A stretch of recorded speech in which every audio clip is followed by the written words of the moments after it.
Hey everyone, welcome back to Real People, Real English, the podcast where English doesn't chase you with a notebook, it just walks beside you, calmly, like a good friend. I'm Emma. And I'm Henry. Thanks for letting us into your headphones today. Whether you're on the bus, making breakfast, or pretending to work, we're happy you're here. Get comfortable, grab your coffee, and let's have a real conversation. So, Emma, let's stay with your Monday morning story for a second, because I think every single person listening has felt this. Oh, I know they have. Someone asks, "How was your weekend?"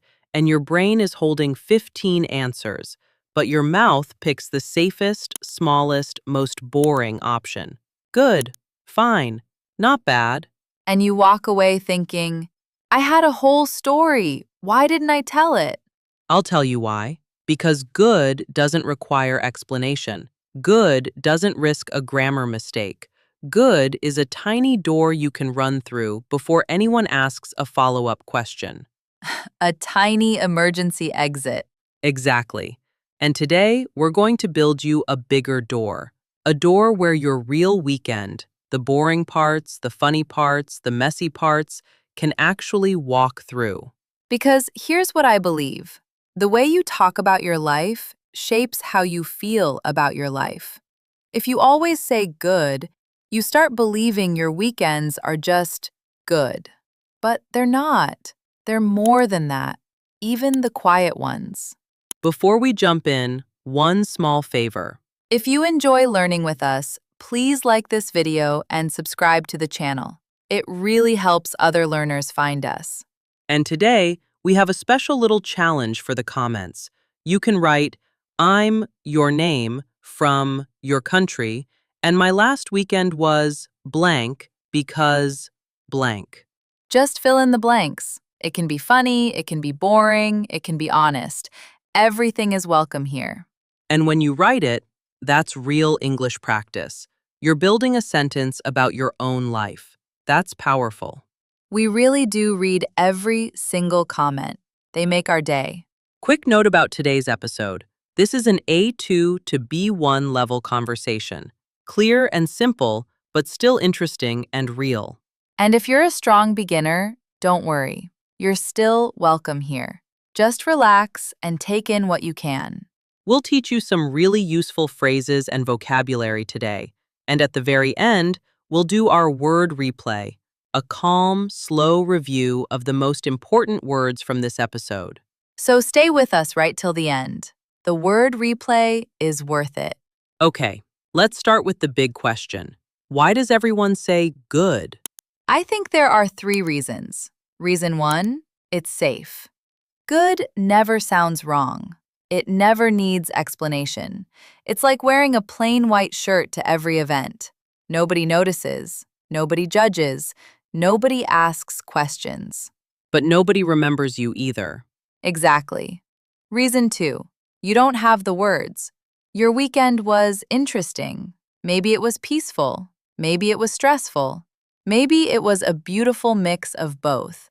But in the moment, the only word your brain can find is good. Your brain is like a messy closet. The outfit you want is in there somewhere, but you can't find it fast enough. So you grab the first thing you see. And that first thing is always good. Always good, or fine, or not bad. And reason 3, nobody taught you the real answers. Your English textbook probably said, "How was your weekend?" "It was good, thank you." And that's correct, but it's not real. Real people don't talk like that. Real people say, "Oh man, I did nothing and it was amazing." Or, "Honestly, I'm still recovering from Friday night." Or, "I tried cooking something new and my kitchen looked like a crime scene." A crime scene. Yes, those are real answers. And that's what we're going to learn today. Let's start with the busy weekend, because sometimes your weekend is full, too full. You did everything and you're exhausted. The phrases for a busy weekend. It was nonstop. I didn't sit down once. I was running around all weekend. Running around. That doesn't mean literally running. It means you were busy moving from place to place. Errands, events, meetings, activities. I was running around all weekend is such a natural phrase. Native speakers say this all the time. And there's a stronger version. It was hectic. Hectic. That means extremely busy, almost out of control. My weekend was hectic. It tells the other person, I did a lot, I'm tired, please don't ask me too many questions. It's an answer and a warning at the same time. And here's why hectic is better than busy. Everyone says busy. Busy is almost as boring as good now. But hectic? Hectic has energy, it has drama, it paints a picture. The difference between my weekend was busy and my weekend was hectic is the difference between a photograph and a movie. One is flat, the other moves. Other good phrases? I barely had time to breathe. I feel like I need a weekend to recover from my weekend.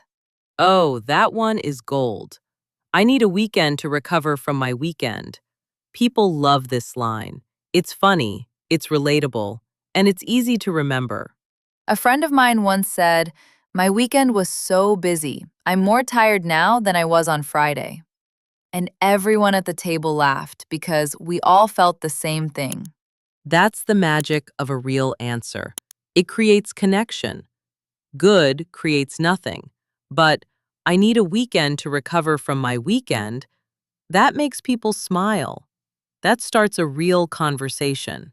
Now let's talk about the opposite, the lazy weekend. The weekend where you did absolutely nothing. And you feel guilty about it. Yes, why do we feel guilty about resting? That's a whole other topic, but for now, phrases. I did absolutely nothing and it was perfect.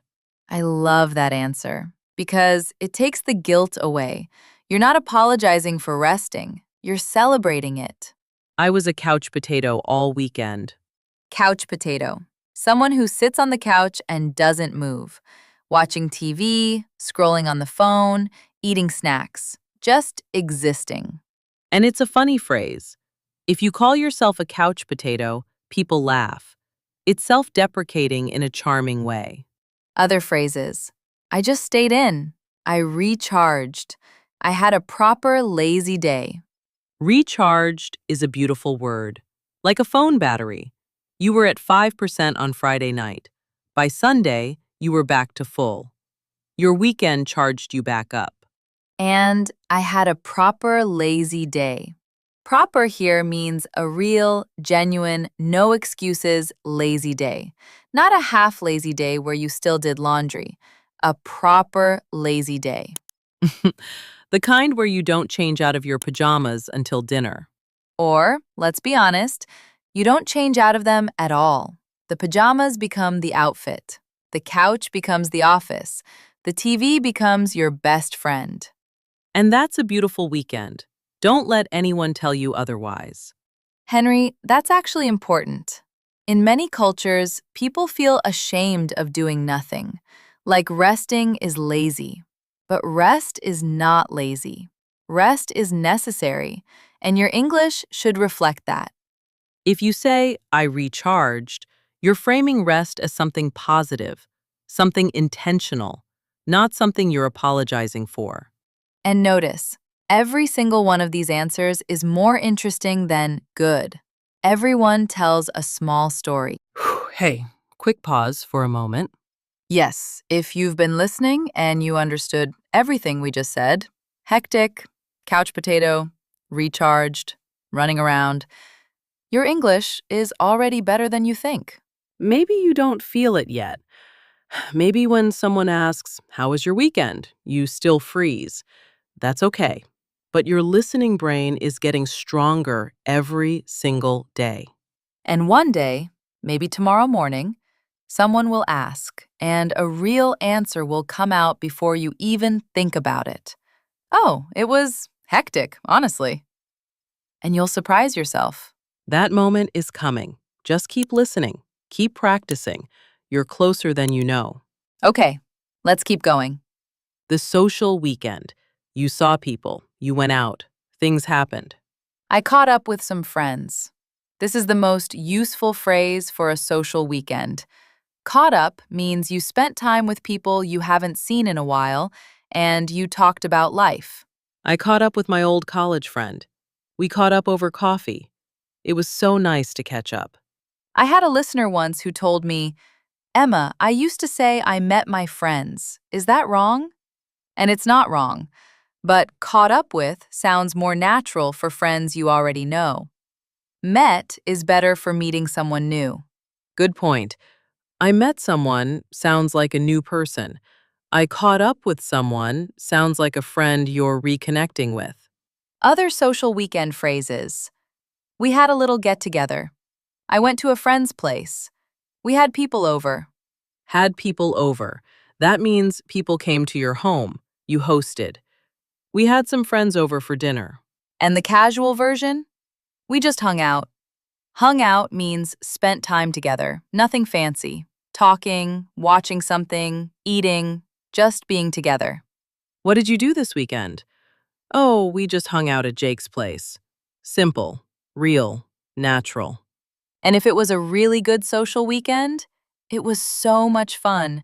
I laughed so hard my stomach hurt. We stayed up way too late talking. We stayed up way too late talking. That is such a warm sentence. It tells the whole story of the evening. And here's something I notice.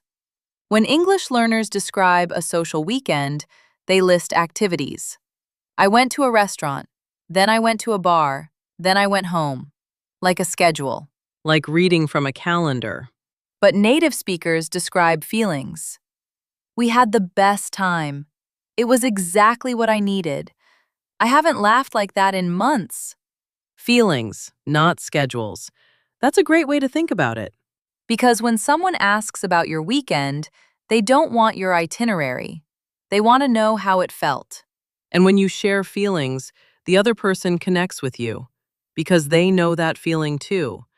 The productive weekend. You got things done. You feel proud. I was super productive. That's the simple version. But there are better ones. I finally got around to cleaning my apartment. Got around to.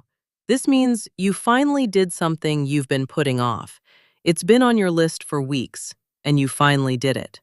I finally got around to organizing my closet.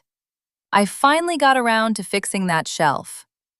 This phrase is magic because it tells a story of delay and triumph in one sentence. Delay and triumph. That's dramatic, but it's true. Fixing a shelf after 3 months does feel like a victory. Other productive phrases. I knocked out a bunch of errands. I sorted out my whole kitchen. I got so much done, I surprised myself. Knocked out. That means completed quickly. Knocked out all my errands in one morning. It sounds strong, efficient, like your Saturday was a boxing match and you won. Your errands didn't stand a chance. And errands, for our listeners, errands are the small tasks of life. Going to the bank, picking up groceries, returning something to the store, dropping off dry cleaning. The boring stuff that somehow takes forever. Nobody gets excited about errands, but finishing them? That's one of the best feelings in the world.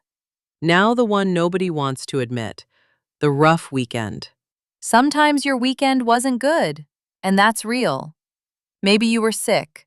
Maybe you had a fight with someone. Maybe you just felt low for no reason. And here's the thing, most people hide it. Someone asks, "How was your weekend?" And even though your weekend was terrible, you say good because you don't want to explain. You don't want sympathy. You just want Monday to be normal. Your brain thinks, if I say the truth, they'll ask questions. And I don't have the energy for questions right now. That's so real. And you don't have to share everything, but there are honest answers that acknowledge reality without opening a therapy session.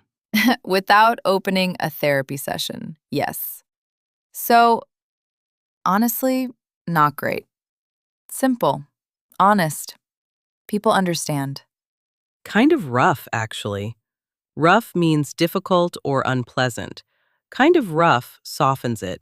You're being honest, but not dramatic. I've had better weekends. This is such a good answer. It's honest, it's a little funny, and it doesn't invite 20 follow-up questions. And if someone asks what happened, you can say, nothing serious, just one of those weekends.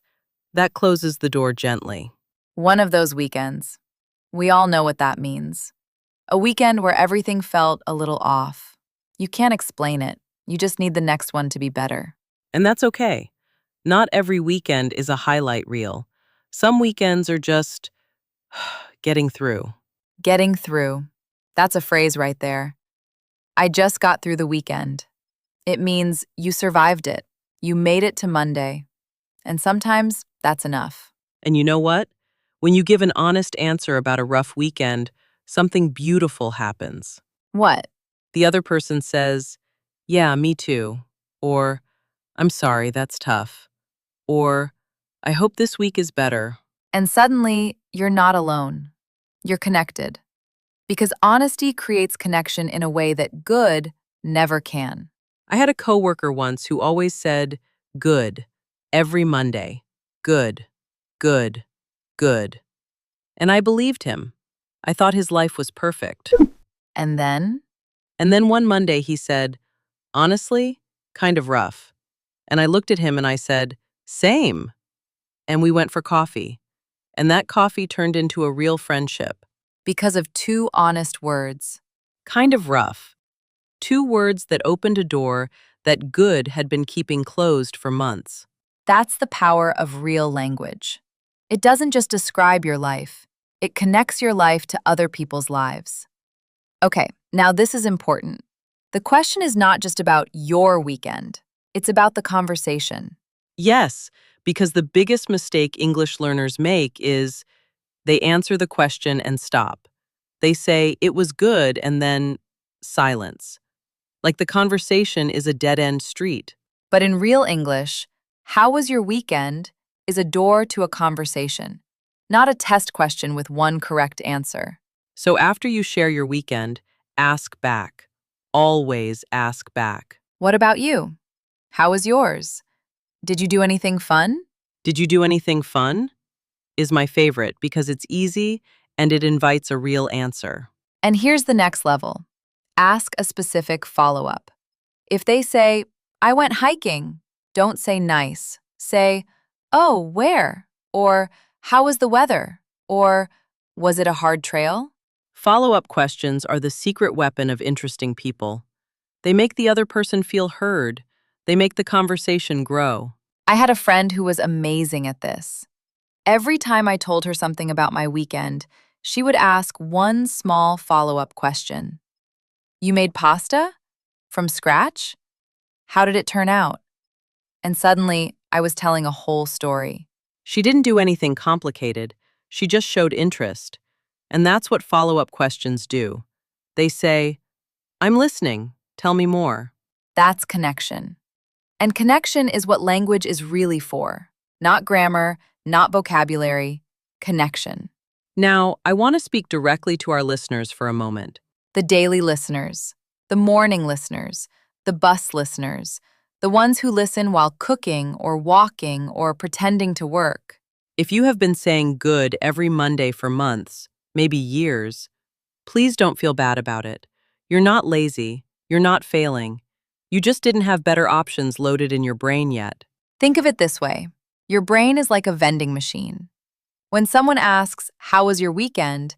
Your brain looks for the fastest, easiest option. And right now, good is in slot A1. It's the first button. But today, we're loading new options into the machine. Hectic in A2. Couch potato in A3. Caught up with friends in A4. Kind of rough in A5. I love that image. A brain vending machine. And the more you hear these phrases, the more you practice them, the more your brain will reach for them instead of good. One day, the word hectic will just come out, without planning, without thinking. And you'll surprise yourself. That moment is coming. Okay, let's hear the difference. I'm going to ask Emma about her weekend twice. First, the boring version, then the real version. Listen for the difference. Ready. Version 1. Emma, how was your weekend? It was good. That's nice. And that's it. Conversation is dead. Nobody learned anything, nobody connected, nobody felt anything. Rest in peace, conversation. Okay. Version 2. Same question. Hey, Emma, how was your weekend?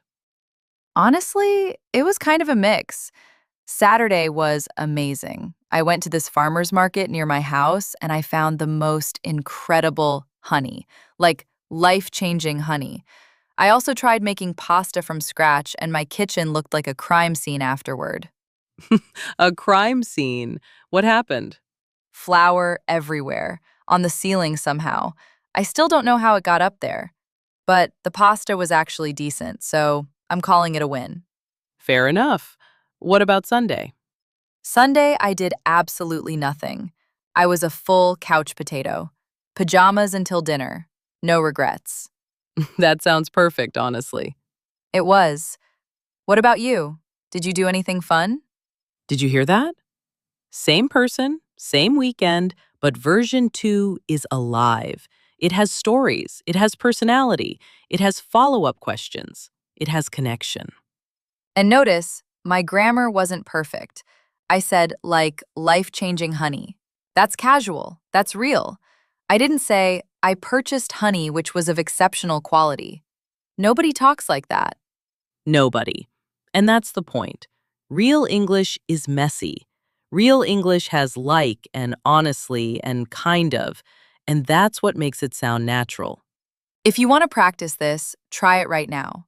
Pause this video, think about your last weekend, and describe it out loud, in English, for 30 seconds. Don't plan it, don't write it, just talk. It might feel awkward. That's fine. Awkward means you're growing. The first time is always the hardest. The 10th time will feel easy. And if you don't have anyone to practice with, talk to yourself. Seriously, in the shower, in the car, while you're cooking. Your brain doesn't know the difference between talking to a friend and talking to a wall. It's still practicing. Talking to a wall.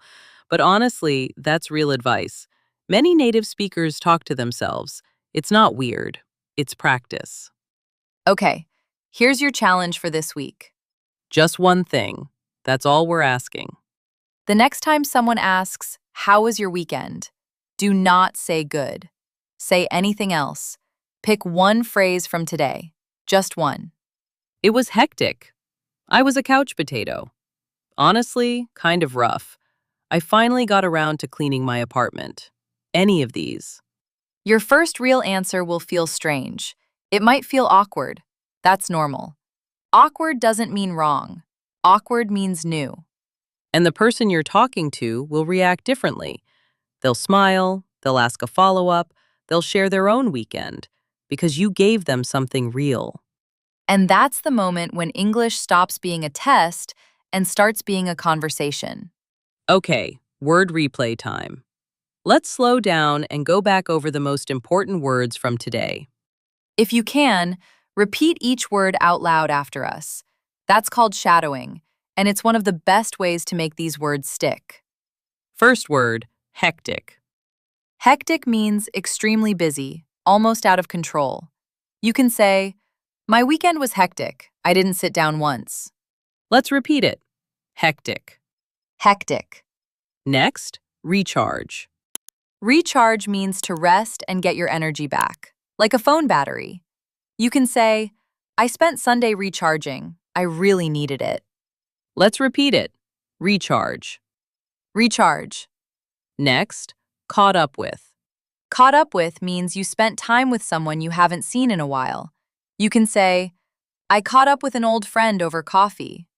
Let's repeat it. Caught up with. Caught up with. Next, got around to. Got around to means you finally did something you've been putting off. You can say, "I finally got around to organizing my closet." Let's repeat it. Got around to. Got around to. Next, rough. Rough means difficult or unpleasant. You can say, "It was a rough weekend, honestly. I've had better. Let's repeat it. Rough. Rough. Next, errands. Errands are the small tasks of daily life. Going to the bank, buying groceries, returning something. You can say, I knocked out all my errands on Saturday morning. Let's repeat it. Errands. Errands. And our last phrase, couch potato. A couch potato is someone who sits on the couch and doesn't move, watching TV, scrolling, relaxing. You can say, I was a total couch potato all Sunday. Let's repeat it. Couch potato. Couch potato. Those are today's word replay words. Keep them close. Use them next Monday. And if you want, rewind this section and repeat them one more time. Repetition is how your brain locks things in. Your brain learns through repetition, not perfection. Hearing a word once is a start. Hearing it 3 times is learning.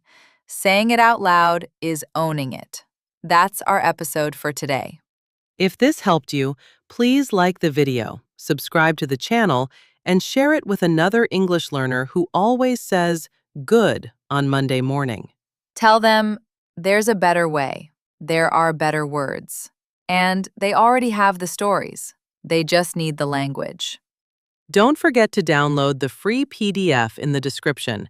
It has every phrase organized by weekend type, plus exercises. And remember, in the comments, write, I'm your name from your country, and my last weekend was blank because blank. We read every one. And your sentence? That's not just a comment. That's practice. That's progress. We upload new episodes Monday through Friday. Click the bell so you never miss one. And one last thing before we go. What? Your weekend is never just good. Your weekend is full of small moments that make you who you are. The quiet mornings, the long phone calls, the messy kitchens, the lazy Sundays. Those moments are real, and they deserve real words. So next Monday morning, when someone asks, give them a real answer. Not for their sake, for yours. Because you deserve to be heard. All of you. Not just the safe, small, good version. Your English doesn't have to be perfect. It just has to be yours.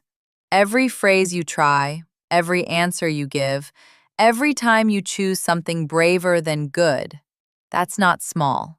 That's growth. And we're proud of you for being here today, for listening, for learning, for trying. Take care of your English and take care of yourself. This was Real People, Real English. I'm Henry. And I'm Emma. We'll see you tomorrow. Bye, everyone. Bye-bye. Have a real weekend, not just a good one.